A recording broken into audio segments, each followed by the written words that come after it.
Hi, I'm Chef Meg Galvin and I want to show you a recipe makeover today. It's slow cooker salsa chicken and it's absolutely one of my favorites. A member submitted the recipe and I took the recipe and added a serving of vegetables and packed in some more flavor and reduced the salt.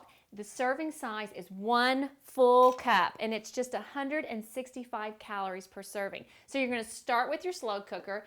You can do some of this the night before, stick the whole slow cooker in your refrigerator and then just pop it in the insert in the morning and let it go. I'm going to start with 1 cup of onions. Now I would recommend putting the onions at the bottom of the slow cooker, and what's going to happen as they cook, they're going to release some moisture and it's going to help to keep your chicken moist. And then we're going to start with 2 pounds, that's 32 ounces of boneless, skinless chicken.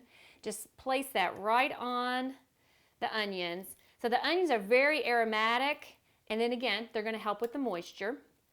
So chicken in, and then on top of the chicken, 1/2 cup of shredded carrots, so it's easy, straight out of the bag if you have it, and then a 1/2 cup of celery. So I'm just breaking down the celery just into little small dices because I'm going to add some salsa. So I want my vegetables to all be a little consistent in size just for presentation.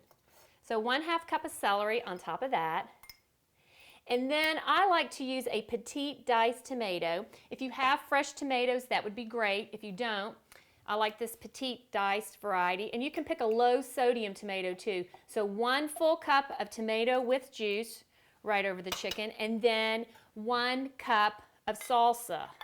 Now I would definitely pick a natural salsa.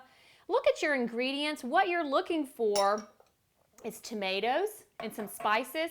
You don't need high fructose corn syrup in your salsa, so make sure you check your ingredients on that. Now we need to pack in some flavor, and what we're going to do is we're going to add some taco seasoning. I do not care for the packet because it has so much sodium, so I created a taco seasoning blend. And basically all it is red pepper, cumin, and dark chili powder. Now, if you have children, you might want to back off on the red pepper a little bit.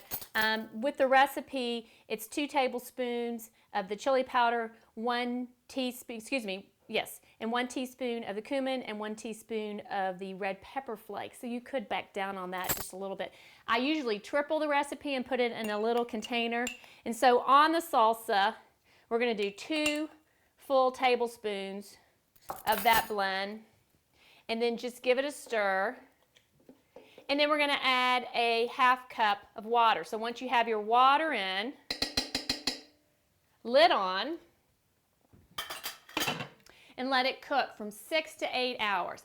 Now, if you're going to just let it cook for 6, you probably could forgo the water, but if you're going to let it cook for any longer than that, make sure you put that water in the slow cooker. So I just want to show you some of the things that you can do with this. It's a very versatile recipe. It makes this much.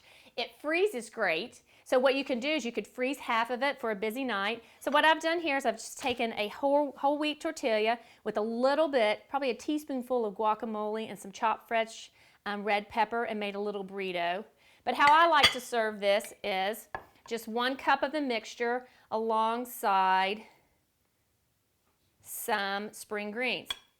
Now I want to tell you that once this is cooked, how you get it to look like this is just take some forks, shred it up, and then you're going to add some reduced fat sour cream. Again, look at your labels. Make sure that your ingredients aren't a mile long on your sour cream. Really, you're only looking for basically 2 ingredients on your sour cream, basically cultured cream. So you can look for a light or a reduced fat sour cream, and that's what's going to give this recipe that smoothness to the mouth.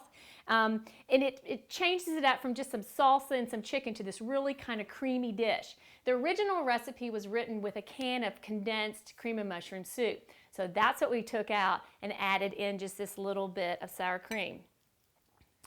So here's our dinner, which is very filling, and if you want, you can add just a couple of the blue corn chips. I hope you try this.